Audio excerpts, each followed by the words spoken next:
चलिए, बहुत बहुत स्वागत है आप सभी का। Most welcome all of you. Welcome to the CGPSC coach and I am Rajeshwar. और आज छत्तीसगढ़ के इतिहास के अंतर्गत लाइव क्लास 6 पर आपका स्वागत है, बहुत बहुत स्वागत है। प्रीवियस क्लास में हम लोगों ने छत्तीसगढ़ के इतिहास लेक्चर 5 के अंतर्गत मौर्य वंश, सातवाहन वंश, मेघ वंश और कुषाण वंश पर बात किया। उससे संबंधित जितने भी महत्वपूर्ण प्रश्न बन सकते थे उन प्रश्नों पर भी हम लोगों ने डिस्कस किया। आने वाले समय में जो हमारा रेगुलर लाइव क्लासेस चल रही हैं, इस लाइव क्लासेस के दौरान ही जैसे ही हमारा ancient history of Chhattisgarh finish हो जाता है, ओवर हो जाता है, आफ्टर दैट लगभग 100 प्रश्नों के साथ हम एक एमसीक्यू सीरीज लेकर के आएंगे, जो कि आपके पूरे लेक्चर 1 से लेकर जहां तक जिस लेक्चर में जाकर के हमारा ancient history of Chhattisgarh finish होता है, वहां तक के लगभग जितने भी इंपॉर्टेंट प्रश्न प्रीवियस एग्जाम में पूछे गए हैं और आगामी पीएससी के एग्जाम में या अन्य वनडे एग्जाम में जो पूछे जाने की संभावना है, उन प्रश्नों पर हम लोग डिस्कस करेंगे एमसीक्यू स्तर पर। तो बहुत ही जल्द जैसे ही हमारा ये छत्तीसगढ़ का इतिहास, प्राचीन इतिहास फिनिश होता है, तो हम एमसीक्यू सीरीज लेकर के आ रहे हैं। और जल्दी से आप लोग लाइव आ जाएं, जुड़ते जाएं जल्दी से, ताकि हम क्लास आज की प्रारंभ कर सकें। बहुत ही इंटरेस्टिंग होने वाला है आज की क्लास, और आप एक पूरे जोश के साथ, एक उल्लास के साथ, मन में प्रसन्नता के साथ इस क्लास को ज्वाइन करें, अटेंड करें। और सीखना है कुछ ना कुछ, हमें इतिहास से हम लोग सीखते हैं हमेशा, है ना। तो इतिहास से हमको कुछ ना कुछ सीखना है, और साथ ही साथ जितने भी एग्जाम के पॉइंट ऑफ व्यू से आपके प्रश्न बन सकते हैं, उन प्रश्नों पर भी हम लोग डिस्कस करते हुए आगे बढ़ेंगे। चलिए, आज हम क्या बात करने जा रहे हैं। आज का हमारा मुख्य जो टॉपिक होगा वह है, आज का जो मुख्य टॉपिक है वह है वाकाटक वंश और गुप्त वंश। तो वाकाटक वंश और गुप्त वंश पर ही हम लोग डिस्कस करेंगे। जैसा कि आप सभी को पता है, वाकाटक वंश के संदर्भ में हम लोग बात करें, वाकाटक वंश, है ना। तो वाकाटक वंश, सातवाहन वंश के पश्चात हम लोग देखते हैं कि साउथ इंडिया में खास करके, इसको थोड़ा समझने का प्रयास करेंगे। जल्दी से आप लोग लाइव आ जाएं और कम से कम लाइक जरूर कर दें, शेयर कर दें, उसके बाद फिर क्लास ज्वाइन करें जल्दी से। देखिए, वाकाटक वंश की हम लोग बात कर रहे हैं ना, वाकाटक वंश। तो वाकाटक वंश के अंतर्गत हम जानते हैं कि सातवाहन के पश्चात, सातवाहन वंश के पश्चात वाकाटक वंश भारत में देखने को मिलता है। सातवाहन वंश के बाद, सातवाहन वंश के बाद कहां? साउथ इंडिया में। ध्यान रखिएगा, सातवाहन मतलब साउथ इंडिया में, साउथ छत्तीसगढ़ में इसका विस्तार था। तो अब साउथ इंडिया में हम लोग देख रहे हैं, साउथ इंडिया। दक्षिण भारत में हमको कौन सा वंश देखने को मिलता है? वाकाटक वंश देखने को मिलता है। वाकाटक वंश की अगर हम बात करें तो वाकाटक वंश ने लगभग 250 से लेकर 500 ईस्वी तक शासन किया है। 250 ईस्वी से लेकर के लगभग 500 ईस्वी तक इसने शासन किया। ठीक है। तो वाकाटक वंश या वाकाटक डायनेस्टी साउथ इंडिया में हम देखते हैं कि साउथ इंडिया में इसका डेजिग्नेशन रहा है, साउथ इंडिया में इसने अपना विस्तार किया। इसके बाद हम लोग देखेंगे कि वाकाटक वंश के पश्चात छत्तीसगढ़ में, है ना, नलवंशीय शासक आ जाते हैं। साउथ छत्तीसगढ़ में हम लोग देखते हैं नलवंशी शासकों का दौर आ जाता है। तो इसके जस्ट बाद हम लोग क्या पढ़ लेंगे, वाकाटक वंश के बाद की अगर चर्चा करेंगे तो वाकाटक वंश के बाद हम लोग नल वंश पढ़ेंगे। लेकिन वाकाटक वंश के समकक्ष या फिर इसके समकालीन, इसके जस्ट बाद हम लोग गुप्त वंश पर भी अभी बात करने वाले हैं। तो गुप्त वंश, नल वंश, वाकाटक वंश, ये तीनों एक समकालीन राजवंश ही रहा है, आप कह सकते हो। अब देखिए, प्राचीन काल का एक राजवंश, प्रमुख राजवंश, प्राचीन भारत में या प्राचीन काल का एक प्रमुख राजवंश या प्राचीन भारत का एक प्रमुख राजवंश आप कह सकते हैं। प्राचीन भारत का प्रमुख राजवंश,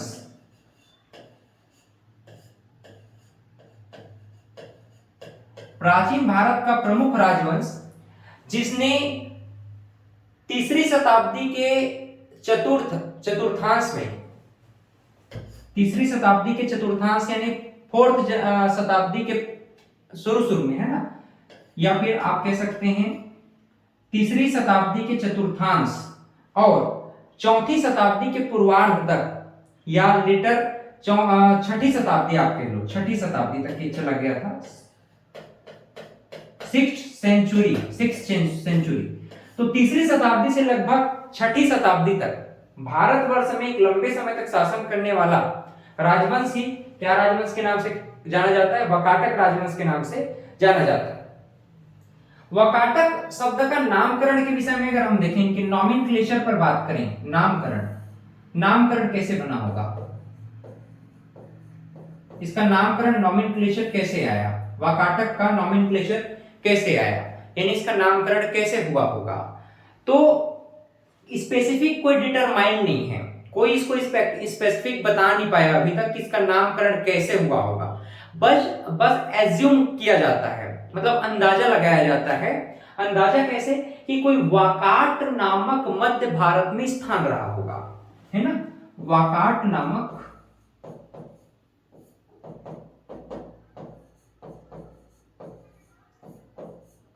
स्थान, कहां? मध्य भारत में वाकाट नामक कोई स्थान रहा होगा, और इस वाकाट नामक स्थान पर शासन करने वाले लोगों को ही क्या कहा गया? शासकों को ही क्या कहा गया? वाकाटक कहा गया। ऐसा एज्यूम किया जाता है ना।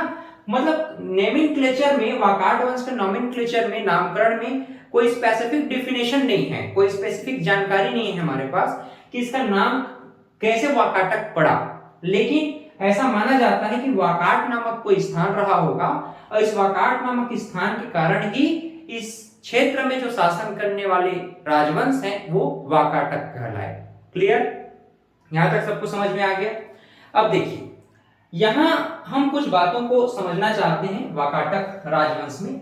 जैसे कि यहां पर जो प्रथम राजा थे, ठीक है, वाकाटक वंश में जो प्रथम राजन की अगर हम बात करें, प्रथम राजन, तो प्रथम राजन के संदर्भ में हमको अजंता अभिलेख में जानकारी मिलती है। अजंता अभिलेख वाकाटक वंश के प्रथम राजा के बारे में हमें कहां से जानकारी मिलती है बताइए? अजंता अभिलेख से जानकारी मिलती है, जहां इस अजंता अभिलेख में इसके प्रथम जो राजा थे वाकाटक वंश के, उसके बारे में कहा गया है वाकाटक वंश केतुः। क्या कहा गया है भाई? वाकाटक वंश केतुः कहा गया है, वंश केतुः। इस प्रकार से उत्कीर्ण हमको मिलता है कहां? अजंता अभिलेख में। कोई नाम नहीं लिखा है ना, किसी प्रकार का कोई नाम नहीं लिखा है, लेकिन यह बताया गया है कि अजंता अभिलेख में प्रथम राजा के रूप में वाकाटक वंश केतुः। लेकिन किसे माना जाता है प्रथम राजा? संभवतः, यह भी एज्यूम है, एग्जैक्ट जानकारी नहीं, एज्यूम किया गया, कहीं से पुराणों में इत्यादि से जानकारी मिलती है कि वाकाटक वंश केतु के रूप में कौन रहे होंगे? विंध्य शक्ति रहे होंगे। कौन? विंध्य शक्ति, विंध्य शक्ति, ध्यान दीजिएगा, कौन रहे होंगे? विंध्य शक्ति रहे होंगे। तो विंध्य शक्ति का नाम यहां पर पुकारा जाता है। अब थोड़ा सा हम लोग इसे और समझने का प्रयास करते हैं। हमने देखा कि वाकाटक जो डायनेस्टी है, वाकाटक डायनेस्टी, वाकाटक यानी कि वाकाटक वंश की हम लोग बात कर रहे हैं। वाकाटक डायनेस्टी में हमें इसके प्रथम राजा के विषय में जानकारी कहां से मिली है? जरा एक बार फिर से आप लोग बताइए, कमेंट करके बताइए। प्रथम राजा के विषय में सर्वप्रथम जानकारी हमें कहां से मिली है? अजंता अभिलेख से। कहां से? अजंता अभिलेख से। अजंता अभिलेख में क्या उत्कीर्ण है भाई? अजंता अभिलेख में उत्कीर्ण है वाकाटक वंश केतु, वाकाटक वंश केतु। आपका एक प्रश्न यहां से बन सकता है कि वाकाटक वंश के विषय में अभिलेखीय जानकारी हमें कहां से प्राप्त हुआ है?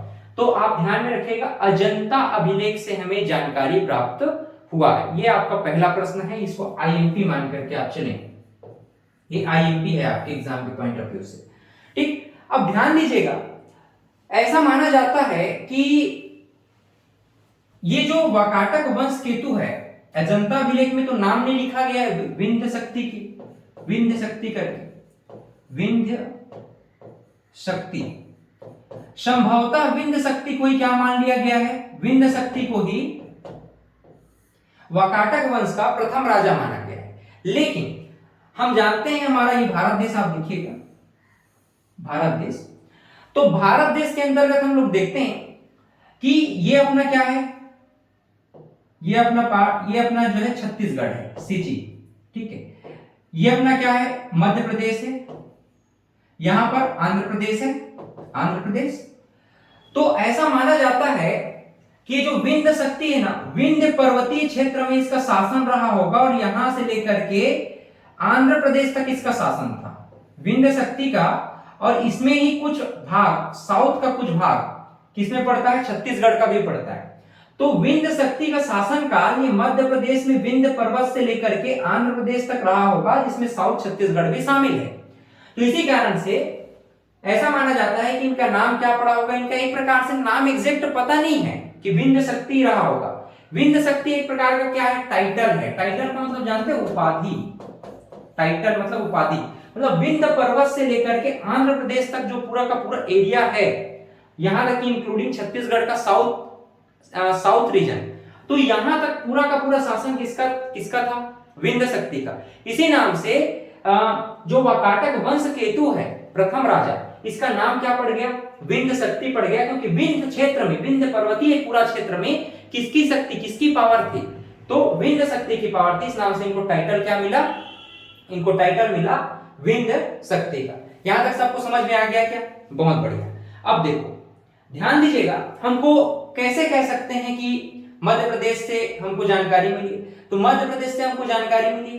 इसके अलावा हम लोग देखते हैं कि जो आंध्र स्पेशली आप लोग बरार प्रोविंस के नाम सुना होगा, हैदराबाद, बरार प्रोविंस, मतलब इसको बरार क्षेत्र बोलते हैं। बरार प्रेसिडेंसी एरिया है, प्रोविंस क्षेत्र है।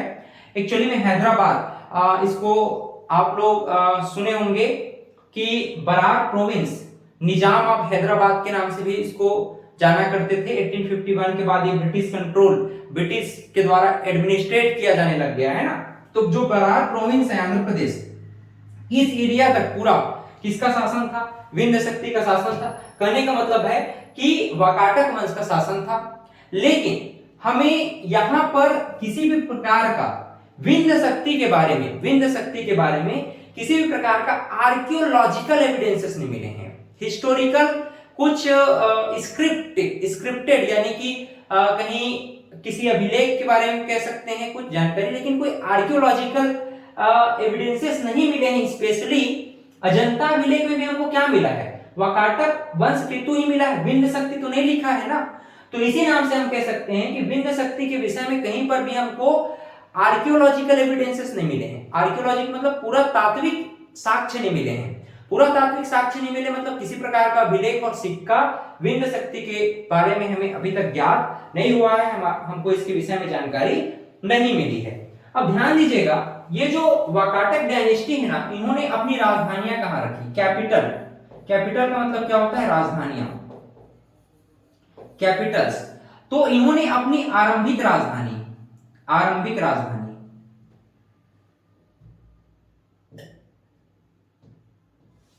यहां पर देखिएगा,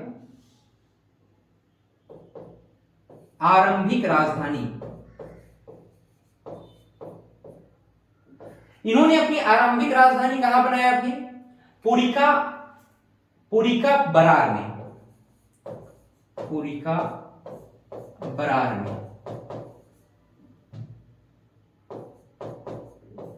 और वहीं अगर हम बात करें आगे चल करके, इन्होंने अपनी जो सेकेंड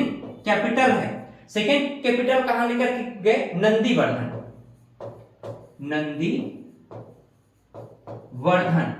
तो ये सेकेंड कैपिटल है इनका कहां, नंदीवर्धन। नंदीवर्धन मतलब नागपुर, नागपुर।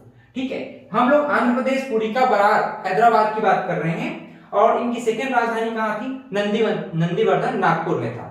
ठीक है, बात समझ में आ रहा है। यानी कि यहां पर आप एक मध्य प्रदेश महाराष्ट्र ले लीजिए और महाराष्ट्र में आप ये नंदीवर्धन, ठीक है, और यहां पर आप पुड़िका, बरार को ले सकते हैं। तो ये दो बातें आपको स्पेशली यहां पर ध्यान में रखना है। क्लियर है? चलिए, इसके बाद हम वकाटकों के वंशावली पर थोड़ा सा डिस्कस कर लेते हैं, बात कर लेते हैं। वकाटकों के वंशावली पर यहां पर हम थोड़ा सा स्पेशली इस पर बात करेंगे कि वकाटकों का वंशावली किस प्रकार से था। ठीक है जी, चलिए देखिए, तो हम वकाटक वंश के विषय में भी बात कर रहे हैं। तो वकाटक वंश को मैं आपको सीधा बताना चाहूंगा कि भाई वकाटक वंश जो है मुख्य रूप से इसका जो वंशावली है कुछ इस प्रकार से था। जैसे नंदीवर्धन शाखा महाराष्ट्र नागपुर में, और बरार में वत्सगुण शाखा थी, है ना। तो इन शाखाओं में जो प्रमुख राजा थे कुछ इस प्रकार से हैं, इनका नाम आप ध्यान में रखेंगे, हर नाम को याद नहीं रखना है। और दूसरी बात, एक जो परंपरा चली आ रही है कि हर डेट को याद रखेंगे, डेट को याद नहीं रखना। ठीक है, डेट को एकदम रटने की जरूरत नहीं है। बस आपको अगर इतना पता है कि वकाटक वंशावली कब से कब तक था, इतना पर्याप्त है। अब हर राजा का डेट कब से कब तक उसने शासन किया, इसको पढ़ते नहीं बैठना है। समझ में आया?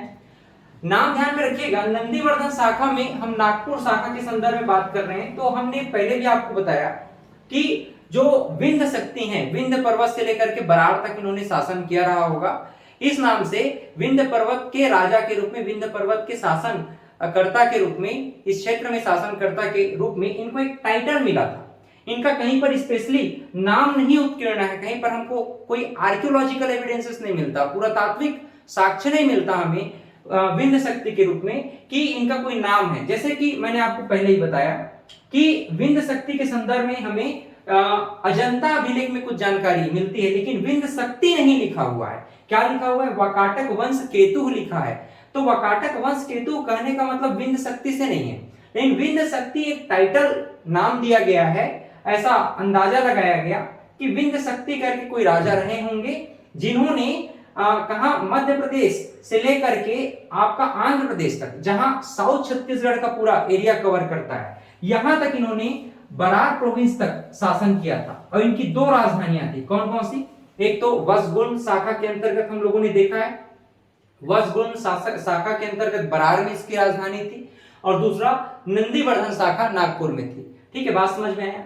विंध्य शक्ति गौतमी पुत्र प्रवरसेन, रुद्रसेन, पृथ्वीसेन वन, पृथ्वीसेन द्वितीय, दिवाकर सेन, प्रभावती गुप्त, दामोदर सेन, प्रवरसेन द्वितीय, जिन आगे चल करके ये नाम से पुकारे जाते हैं।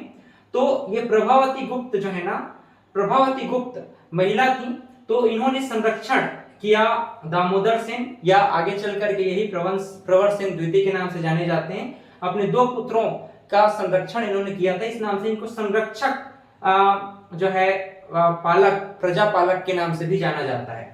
दामोदर सेन जो आगे चल करके प्रवंश सेन के नाम से जाने जाते हैं, नरेंद्र सेन और पृथ्वी सेन द्वितीय, ये कौन से शाखा से संबंधित हैं? तो नंदीवर्धन नागपुर शाखा से संबंधित हैं। वहीं आप देखिएगा वत्सगुण शाखा की अगर हम बात करें, जो कि बरार आंध्र प्रदेश से संबंधित रहे हैं, सर्वसेन, विंध्यसेन द्वितीय जो कि विंध्य शक्ति द्वितीय के नाम से पुकारे जाते हैं, प्रवरसेन द्वितीय। उसके बाद 415 से 450 ईस्वी तक इनके बारे में कोई भी हमें जानकारी नहीं मिलता है कि कौन शासन किया रहा होगा, या अंधकार युग रहा होगा, पता नहीं, इसके बारे में कोई भी एविडेंसेस हमें प्राप्त नहीं होते हैं। फिर 450 के बाद हमें देवसेन और हरिसेन के विषय में जानकारियां मिलती हैं, और यही देवसेन और हरिसेन हैं जिन्होंने छत्तीसगढ़ में शासन किया था।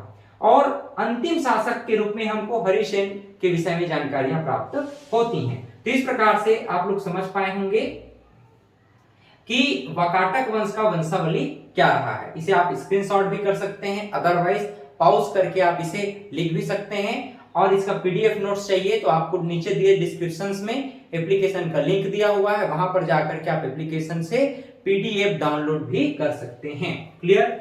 तो वकाटक वंश का वंशावली सबको समझ में आया। अब ध्यान दीजिएगा, यहाँ के जो प्रमुख शासक है ना, इन प्रमुख शासकों को हम लोग थोड़ा सा समझना चाहते हैं। जैसे प्रमुख शासक कौन थे? प्रमुख शासक कौन थे? प्रमुख शासकों में जो आपके एग्जाम के पॉइंट ऑफ व्यू से पूछे जाते हैं, कुछ महत्वपूर्ण शासकों के नाम हमको ध्यान में रखने, जैसे महेंद्र सेन। महेंद्र सेन, महेंद्र सेन को आप लोग ध्यान में रखेंगे। महेंद्र सेन कौन है? महेंद्र सेन की जानकारी हमें कहां से मिली है? हरिसेन, हरिसेन कृत प्रयाग प्रशस्ति, प्रयाग प्रशस्ति, प्रयाग प्रशस्ति। इनकी जानकारी हमें कहां से मिलती है? प्रयाग प्रशस्ति से, कि समुद्रगुप्त ने दक्षिण विजय अभियान के दौरान दक्षिण कौशल के राजा महेंद्र सेन को हराया होगा। तो महेंद्र सेन कौन से वंश के शासक हैं? वाकाटक वंश के शासक हैं। तो दक्षिण मोक्षानुग्रह नीति जब गुप्त वंश के महान शासक समुद्रगुप्त ने, जिनको समुद्रगुप्त को और गुप्त पूरे साम्राज्य को भारतवर्ष में प्राचीन समय में स्वर्ण युग कहा जाता है, तो उनके शासनकाल में महेंद्र सेन को समुद्रगुप्त ने दक्षिण विजय अभियान में हराया था। यह जानकारी हमें कहां से मिलती है? प्रयाग प्रशस्ति से मिलती है। इसके बाद एक और प्रमुख राजा हैं जिनको आपको ध्यान में रखना है, इनका नाम है रुद्रसेन द्वितीय। क्या नाम है? रुद्रसेन द्वितीय। रुद्रसेन द्वितीय के विषय में हमें क्या ध्यान में रखना चाहिए? इनका विवाह, इन्होंने अपना राज्य विस्तार करने के लिए, ऐसा नहीं है कि वाकाटक वंश, नल वंश या फिर आपके गुप्त वंश है, ये साम्राज्यवादी विचारधारा के व्यक्ति नहीं थे, ये साम्राज्यवादी विचारधारा के व्यक्ति थे। साम्राज्यवादी शासक का मतलब यह है जो अपने साम्राज्य को विस्तार करना चाहते हैं, अपने साम्राज्य को बढ़ाना चाहते हैं, अपने साम्राज्य की सीमा को बढ़ाना चाहते हैं। तो जो रुद्रसेन द्वितीय हैं, रुद्रसेन द्वितीय ने वैवाहिक संबंध स्थापित किए और वैवाहिक संबंध के माध्यम से अपने राज्य का विस्तार करना चाहा। तो इनका विवाह गुप्त वंशीय शासक चंद्रगुप्त द्वितीय की पुत्री प्रभावती के साथ हुआ था। इनका विवाह किनके साथ हुआ था? चंद्रगुप्त द्वितीय की पुत्री प्रभावती के साथ, प्रभावती के साथ इनका विवाह हुआ था। देखो, इनकी मृत्यु हो जाती है रुद्रसेन की, उसके बाद मृत्यु हो जाती है, लेकिन इनके दो पुत्र होते हैं, रुद्रसेन द्वितीय और प्रभावती के दो पुत्र। कौन कौन कौन है दो पुत्र? एक तो है दिवाकर सेन और दूसरे हैं दामोदर सेन। दिवाकर सेन और दामोदर सेन।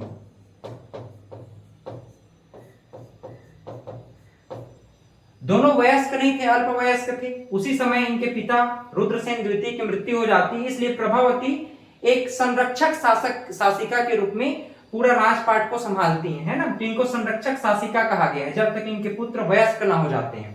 तो रुद्रसेन द्वितीय ने विवाह किया चंद्रगुप्त द्वितीय की पुत्री प्रभावती के साथ। इनके दो पुत्र हुए, दिवाकर सेन और दामोदर सेन। समझ में आया? दामोदर सेन वयस्क होने के बाद ही प्रवर सेन द्वितीय के नाम से जाने जाते हैं। ये जो दामोदर सेन है, यही वयस्क होने के बाद क्या नाम से पुकारे जाएंगे? प्रवर सेन द्वितीय के नाम से पुकारे जाते हैं। प्रवर सेन द्वितीय के नाम से पुकारे जाते हैं और बहुत ही आईएमपी है प्रवर सेन द्वितीय को समझना, है ना। तो आगे चल करके इनके विषय में हम लोग और बात करेंगे। महेंद्र सेन, रुद्रसेन द्वितीय, उसके बाद हम डिस्कस करना चाहते हैं आपसे प्रवर सेन प्रथम के विषय में। प्रवर सेन प्रथम, देखिए प्रवर सेन प्रथम कौन है?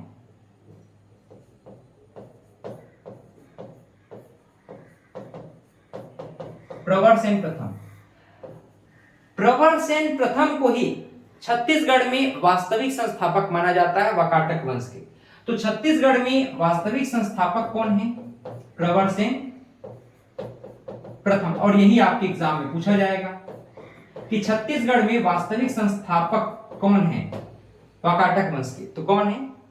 प्रवर सेन प्रथम। समूचे छत्तीसगढ़ में इस वंश का जो अधिकार क्षेत्र था वो प्रवर सेन प्रथम के द्वारा ही किया गया था। डॉक्टर मिरासी कहते हैं कि वाकाटक राजा प्रवर सेन ने पूरे दक्षिण कौशल को अपने क्षेत्र में शामिल कर लिया था साम्राज्यवादी नीति के तहत।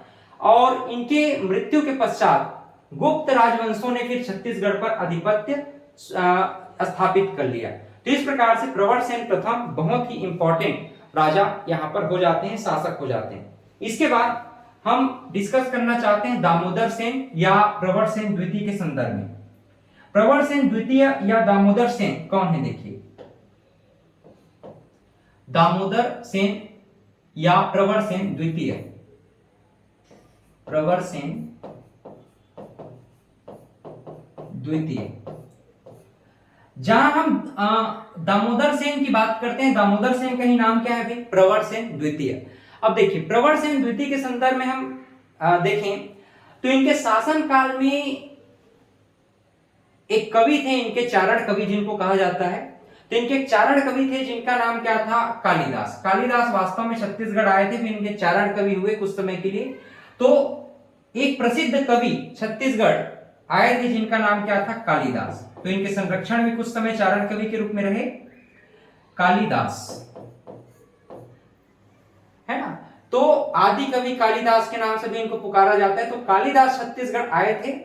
छत्तीसगढ़ में जो कालिदास जी हैं, इन्होंने सरगुजा डिवीजन में, ये आपका सरगुजा डिवीजन है, तो सरगुजा डिवीजन में इन्होंने एक रचना लिखा जिसको हम लोग क्या बोलते हैं? मेघदूतम कहते हैं। इस संस्कृत में था ना, मेघदूतम। तो मेघदूतम की रचना कालिदास ने सरगुजा में किया था। कौन सी पहाड़ी में किया था? रामगढ़ की पहाड़ी में। रामगढ़, इसी को रामगढ़ की पहाड़ी को रामगिरी की पहाड़ी भी कह देते हैं आज, है ना, रामगढ़ की पहाड़ी। तो रामगढ़ की पहाड़ी में, रामगढ़ की पहाड़ी में मेघदूतम की रचना आदि कवि कालिदास ने प्रवर सेन द्वितीय के शासनकाल में किया था। और वहीं जो रामगढ़ है यानी कि सरगुजा, सरगुजा की बात कर रहे हैं हम लोग, है ना, तो सरगुजा को इन्होंने क्या कहा? स्वर्ग का द्वार कहा, स्वर्ग का द्वार कहा, गेट ऑफ हेवन या स्वर्ग का द्वार इन्होंने कहा था। किसे? सरगुजा को, जो कि सरगुजा मुख्य रूप से रामगढ़ की पहाड़ी में इन्होंने क्या लिखा है? एक रचना किया है जिसका नाम क्या है? मेघदूतम। क्लियर है?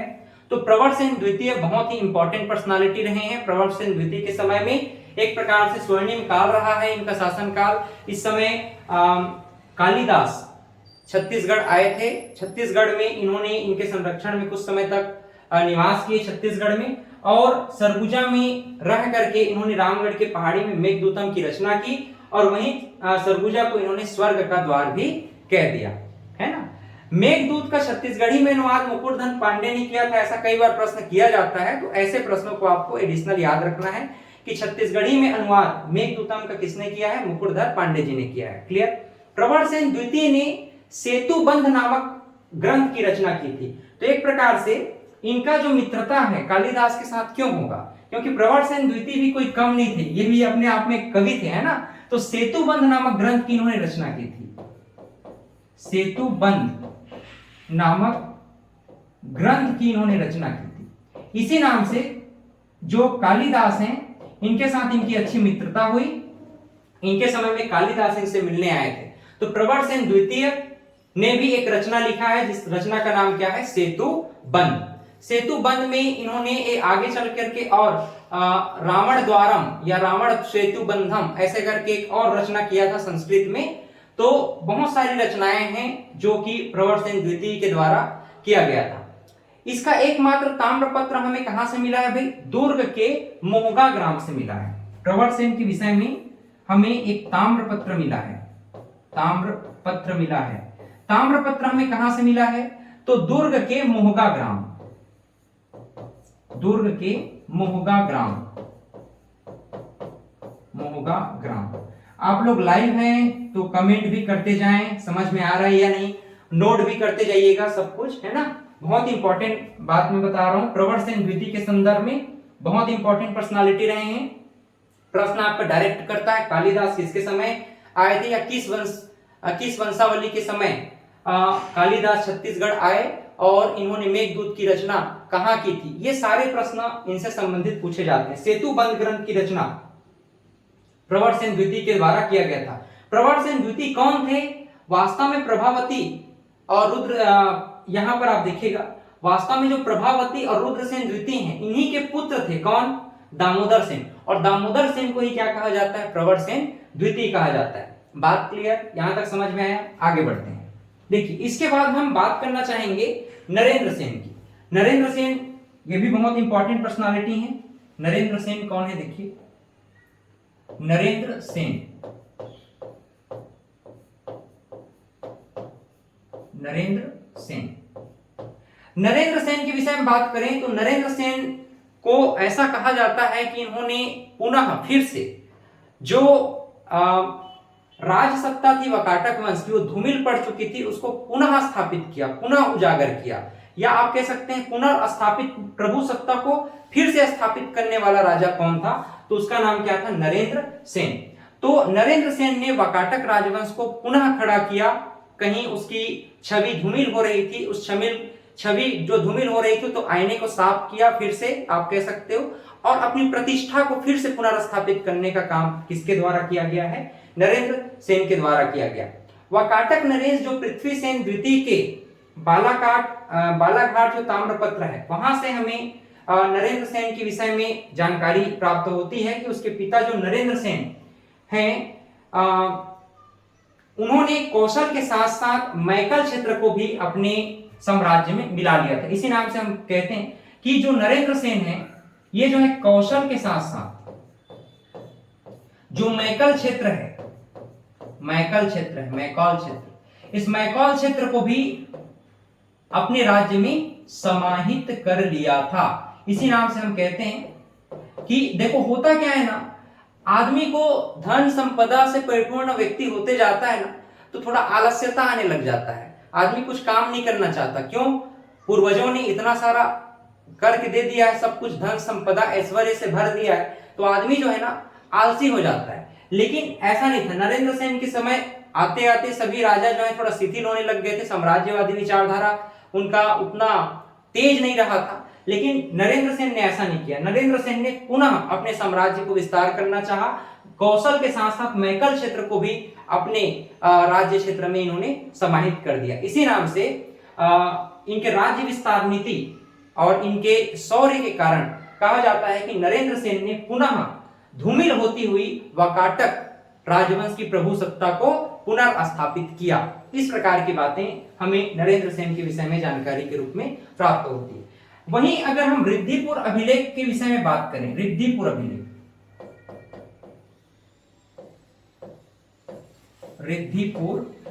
अभिलेख, तो यहां से भी आपको कुछ बातें ध्यान में रखना है नरेंद्र सेन के विषय में। देखिए रिद्धिपुर अभिलेख के अनुसार जो भवदत्त वर्मन है, तो भवदत्त वर्मन ने नरेंद्र सेन की राजधानी नंदीवर्धन पर आक्रमण किया था और उसे पराजित किया था। तो ये बात आप लोग ध्यान में रखेंगे कि नरेंद्र सेन की राजधानी रिद्धिपुर अभिलेख के अनुसार नलवंशीय शासक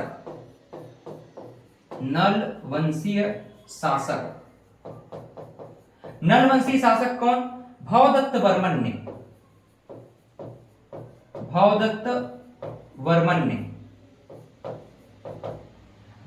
वर्मन ने इनकी राजधानी कहां है भाई? नरेंद्र सेन की नंदीवर्धन मतलब कि नागपुर।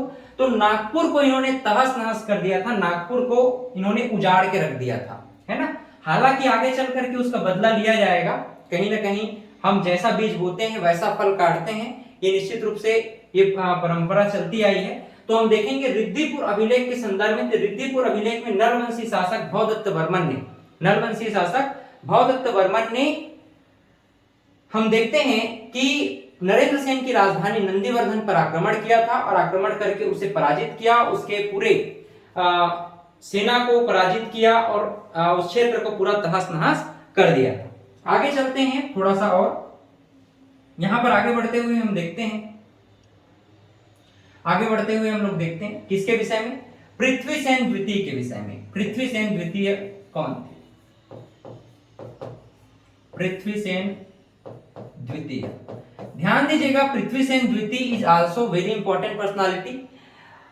केसरी बेड़ा और पंडिया पाथर अभिलेख के अकॉर्डिंग, केसरी बेड़ा, रिद्धिपुर अभिलेख आपने पढ़ा, नलवंशी शासकों ने नंदीवर्धन को तहस नहस किया था। अब हम केसरी बेड़ा और पंड्या पातर अभिलेख की बात कर रहे हैं। केसरी बेड़ा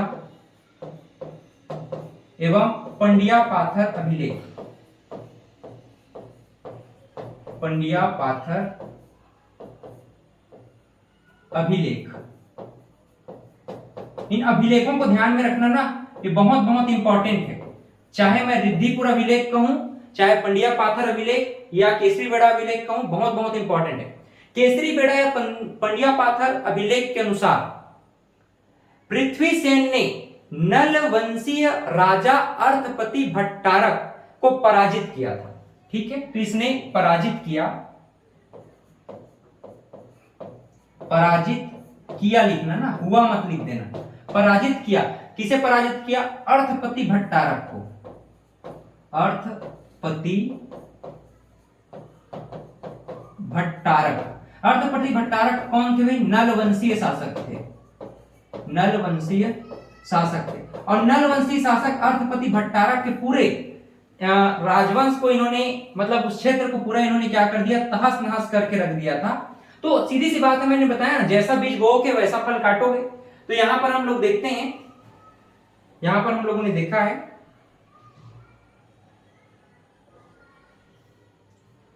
यहां देखिए, यहां पर हम लोगों ने देखा है कि जो नरेंद्र सेन है, नरेंद्र सेन ने कौशल मैकल को अपने क्षेत्र में पराजित किया। रिद्धिपुर अभिलेख में हमें क्या जानकारी मिलती है कि जो नरवंशी शासक हैं, ये नरेंद्र सेन को पराजित करते हैं। नरवंशी शासक कौन है? भवदत्त वर्मन। तो भवदत्त वर्मन के बेटा कौन है? अर्थपति भट्टारक। और नरवंशी शासक कौन है? भवदत्त वर्मन। भवदत्त वर्मन के पुत्र कौन है? अर्थपति भट्टारक। और नरेंद्र सेन के पुत्र कौन है? पृथ्वीसेन द्वितीय।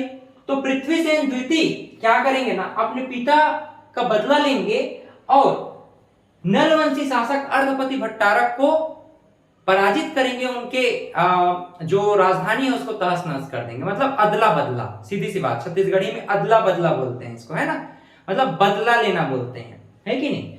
चलिए, तो पृथ्वीसेन द्वितीय के विषय में आप लोगों ने जाना। पृथ्वीसेन द्वितीय ने क्या किया था? केसरी बेड़ा एवं पंड्या पाथर अभिलेख के अकॉर्डिंग अर्थपति भट्टारक नलवंशी शासक को पराजित कर उस क्षेत्र को पूरा तहस नहस कर दिया था। इसके बाद देवसेन की हम लोग बात करते हैं। हम जो प्रमुख शासक हुए हैं उन प्रमुख शासकों पर ही बात कर रहे हैं, ठीक है जी। देवसेन, देवसेन के विषय में कहा जाता है कि जो अर्थपति भट्टारक ने, अर्थपति भट्टारक के एक भाई थे, है ना, स्कंद वर्मन ने पुनः अपनी राजधानी को, है कि नहीं, अपनी राजधानी का निर्माण कराया और देवसेन पर आक्रमण किया था। पोड़ागढ़ अभिलेख के अनुसार इस युद्ध में देवसेन पराजित हो गया था। तो इस विषय में भी हमें युद्ध के विषय में जानकारी मिलती है, युद्ध के विषय में जानकारी मिलती है। एक अभिलेख का नाम ध्यान में रखिएगा, पोड़ागढ़ अभिलेख, पोड़ागढ़ अभिलेख। अभिलेख का नाम क्या है? पोड़ागढ़ अभिलेख। तो पोड़ागढ़ अभिलेख में हमें क्या जानकारी मिली है बताओ? तो पोड़ागढ़ अभिलेख में हमें जानकारी मिली है कि जो नलवंशीय शासक है,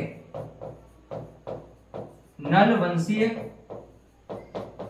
शासक, नलवंशीय शासक, नलवंशीय शासक कौन है? स्कंद वर्मन, स्कंद वर्मन। तो स्कंद वर्मन वर्सेस देवसेन फिर से युद्ध होगा। और यहां ध्यान में रखिएगा, ये जो देवसेन हैं, देवसेन क्या हो जाएंगे? पराजित हो जाएंगे। देवसेन क्या हो जाएंगे? पराजित होंगे। देवसेन क्या होंगे? पराजित होंगे। तो इस प्रकार से हमको जानकारी मिलती है कि देवसेन, पोड़ागढ़ अभिलेख से जानकारी मिलती है कि नलवंशी शासक स्कंदवर्मन और देवसेन के बीच पुनः युद्ध होता है और इस युद्ध में देवसेन पुनः पराजित हो जाते हैं। अंतिम में एक अंतिम शासक पर हम लोग डिस्कस करना चाहते हैं, जिनका नाम क्या है? हरिसेन। क्या नाम है? हरिसेन। देवसेन, देवसेन के बाद हरिसेन। हरिसेन के विषय में हम लोग जानना चाहेंगे। पहली बात तो ये ध्यान में रखिएगा कि जो हरिसेन है ना, हरिसेन है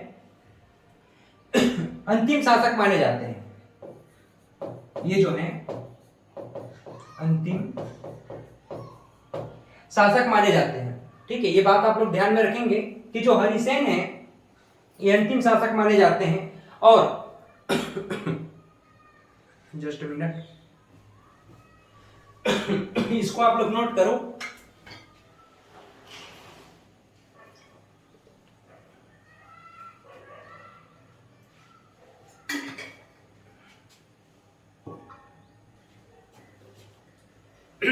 इसको आप लोग नोट कर लीजिए जल्दी से। देखिए हरिसेन के विषय में हमें जानकारी मिलती है कि हरिसेन जो है अंतिम शासक रहे हैं वाकाटक वंश से संबंधित। वाकाटक महाराज या महाराजाधिराज की इन्होंने उपाधियां धारण करी थी और इस समय वाकाटक साम्राज्य जो है चरमोत्कर्ष पर था। लेकिन अर्थपति की मृत्यु के पश्चात हम लोग देखते हैं कि वाकाटकों के वश गुल्म शाखा से हरिसेन ने दक्षिण कौशल पर कब्जा कर लिया और इसके पश्चात हरिसेन के पश्चात हमको इनके शासन काल के विषय में थोड़ी सी अल्प जानकारियां मिलती हैं। जैसे कि यहाँ पर आप लोग देख पा रहे हैं हरिसेन के संदर्भ में हम लोग यहाँ पर देख पा रहे हैं, है ना, हरिसेन के संदर्भ में कि हरिसेन जो है छत्तीसगढ़ से, ऐसा नहीं है देवसेन ने छत्तीसगढ़ पर शासन नहीं किया, देवसेन ने छत्तीसगढ़ पर शासन किया, नहीं, हरिसेन के संदर्भ में हम लोग बात करें तो हरिसेन जो है छत्तीसगढ़ में शासन करने वाले अंतिम शासक माने जाते हैं। समझ में आया सबको? चलिए, तो मूल रूप से आज हम लोगों ने क्या पढ़ा है?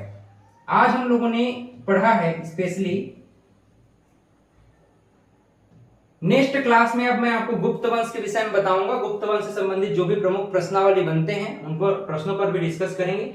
एक बार ओवरव्यू देख लेना चाहेंगे हम लोग, है ना, कि छत्तीसगढ़ के इतिहास के संदर्भ में वाकाटक वंश और गुप्त वंश प्रमुख रहे हैं। जैसे हम वाकाटक वंश के विषय में पढ़े हैं कि वाकाटक वंश का ये डेट आप लोग ध्यान रख सकते हो, चाहोगे तो 250 से 500 ईस्वी के लगभग वाकाटक वंशों ने, वाकाटक डायनेस्टी ने छत्तीसगढ़ पर या भारत में शासन किया है पूरा।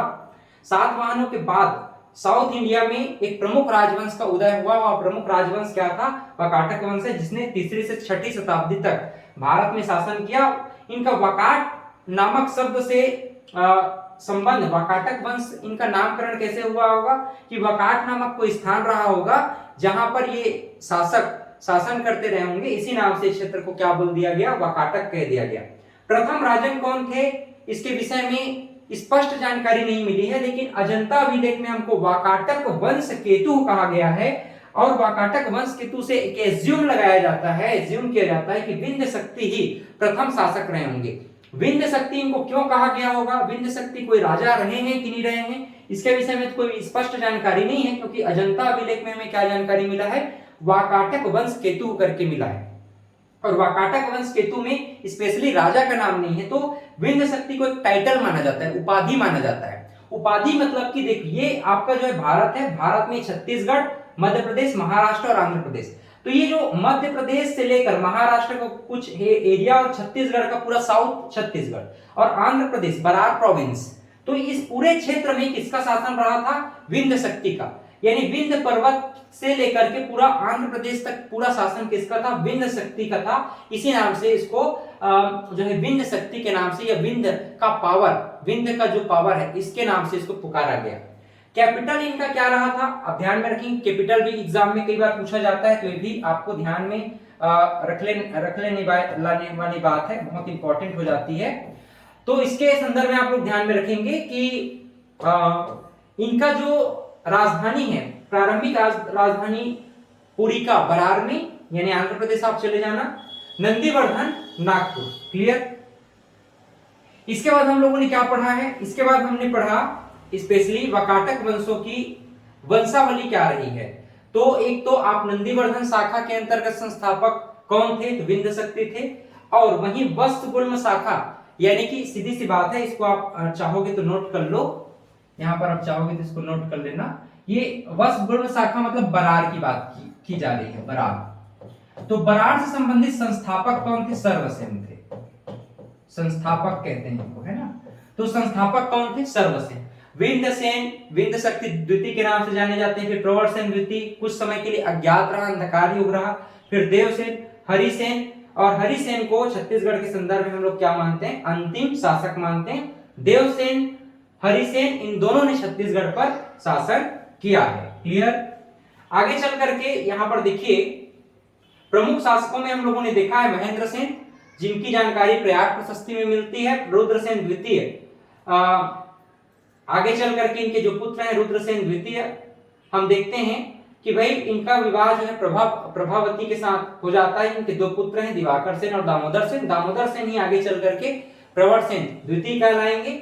और प्रवर सेन प्रथम छत्तीसगढ़ में वास्तविक संस्थापक के नाम से भी जाने जाते हैं। प्रवर सेन द्वितीय की बात करें तो प्रवर सेन द्वितीय एक कवि भी थे। इन्होंने सेतुबंध नामक ग्रंथ, इसके अलावा रावण सेतु नामक ग्रंथ भी इन्होंने लिखा है। कालिदास छत्तीसगढ़ प्रवर सेन द्वितीय के शासनकाल में आए, जिन्होंने सरगुजा के रामगढ़ पहाड़ी या रामगिरी के पहाड़ी में मेघदूतम की रचना की और सरगुजा को स्वर्ग का द्वार कह दिया। प्रवर सेन द्वितीय का एकमात्र हमें ताम्रपत्र दुर्ग के मोहंगा ग्राम से प्राप्त होता है। क्लियर।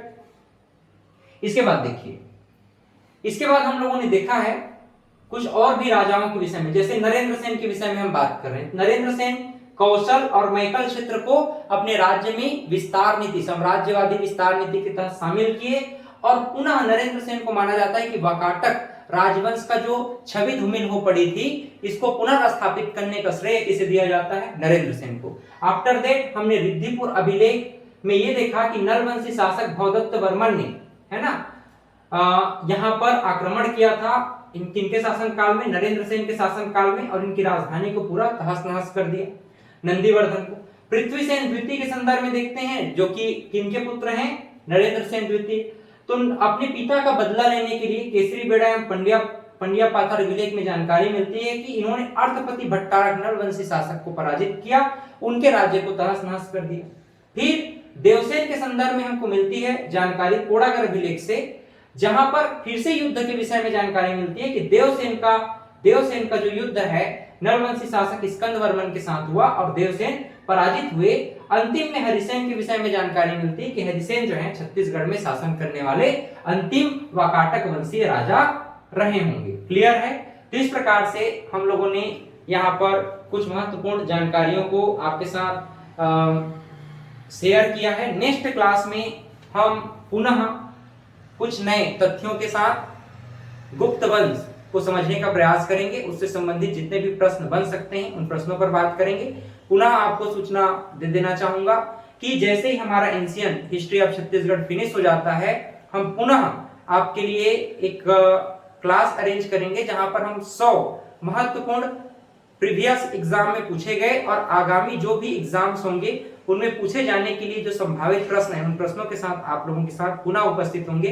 तब तक के लिए इस लाइव क्लास में जुड़ने के लिए बहुत बहुत धन्यवाद। इसी तरह से जुड़ते रहें और अपनी तैयारी को सुनिश्चित करते रहें।